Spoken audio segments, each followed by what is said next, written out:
ఇక అంతేకాదు రెండోది ఈ కమిషను పూర్తిగా రుణమాఫీ చేయమని చెప్పే అధికారం కూడా కలిగి ఉంది.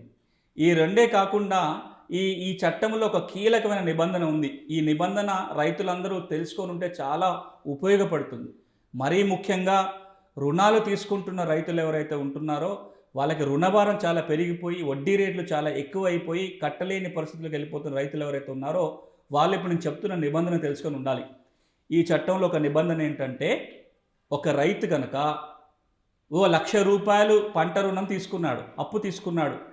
ఓ పత్తి పండించడానికో, వరి పండించడానికో, మిర్చి పండించడానికో ₹1,00,000 రుణం ఒక బ్యాంకు నుంచో, ఓ కోఆపరేటివ్ సొసైటీ నుంచో, ఒక స్థానికంగా ఉన్న వడ్డీ వ్యాపారం నుంచో ₹1,00,000 రుణం తీసుకున్నాడు. ఈ ₹1,00,000 మీద ఇప్పుడు వడ్డీ వేసుకుంటూ వడ్డీనే ఇంకొక ₹1,00,000 అయింది. ఈ రైతు గనక ఆ ₹1,00,000 అసలు, ₹1,00,000 దాకా వడ్డీ అయి ఉంటే అది కూడా కట్టేశాడు అనుకోండి, ఇక పూర్తిగా రుణం మాఫీ అయినట్టే లెక్క. అంతకంటే మించి ఇక వడ్డీ వసూలు చేసుకోవడానికి కానీ మళ్ళీ ఆ రుణం రాబట్టుకోవడానికి అవకాశం ఉండదు.